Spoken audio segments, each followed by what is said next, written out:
There's ways that people use art forms as a way of keeping their culture alive and not giving that up. In Mission Dolores, we have two major pieces of art that are obviously native orientated, native in origin. Our ceiling in the Mission Church has a chevron pattern painted on the redwood beams, Which is the traditional basket weave. The colors, the red, it's red ochre, the yellow, it's cinnabar, the gray, charcoal, are also colors that are used as body paints during traditional dances, which is part of a traditional religion for Ohlone people, kuksu.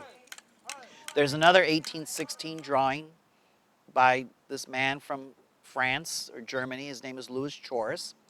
And it's a picture, a drawing, of three people in a Tule boat in the San Pablo Bay. And at the back of the boat, there are two baskets. This is drawn in 1816. And in the basket, we see woven the same zigzag pattern that we see in the ceiling of our mission church. And it shows how just because the Ohlone, in my mind, were going to build the mission, they weren't going to give up their culture. It's a pretty strong message to paint the entire ceiling in a traditional pattern of a basket weave.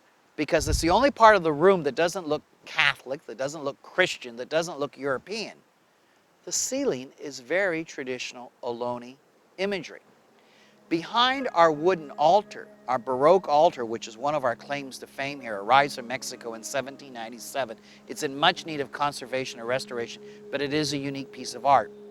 Behind that, on the wall that was built, is painted floor to ceiling a mural by the native peoples who were living here at Mission Dolores in 1791. It's not visible to the public eye, but if we crawl into the attic and go all the way back, there's a mural that's painted that covers floor to ceiling the back wall of the altar that shows traditional Ohlone symbols mixed with Catholic symbols and the two cultures coming together for the first time. When the church is completed in 1791, you have this blank white wall. The worship space where this big wooden altar is now is the most sacred space. So the Padres said, temporarily, let's have it painted. And the native peoples obviously are given direction by the Padres because there are a number of major Christian symbols. There's the Sacred Heart of Mary and the Sacred Heart of Jesus, and there are a few other very obvious Christian symbols. But then you stare at it and you start realizing the other symbols are traditional native California, San Francisco Bay region symbols.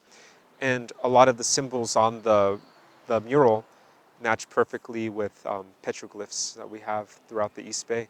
So the native peoples again found a way, probably said to Father, oh, is this pretty? What do you think? And they're painting their traditional religious icons up there.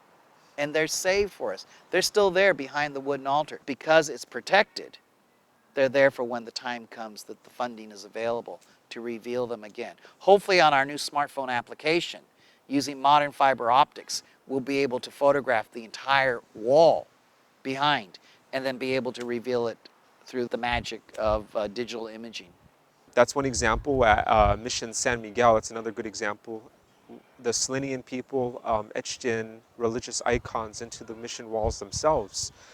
And for a long time, they were dismissed as just being graffiti by the Spanish priests, but with further examination by anthropologists, art historians, and Salinan people, it's realized that they're actually religious symbols that were etched into the walls that, when seemingly worshiping the Catholic faith, people were still worshiping their traditional religion inside the church itself. Mission San Juan Capistrano has documentation of Tobit, which is the primary Acjachemen or Juaneno religious figure being painted into the walls.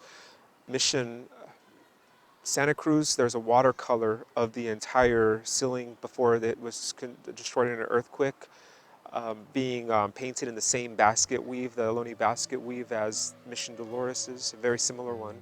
Native peoples are weaving this pattern into the baskets that are woven today.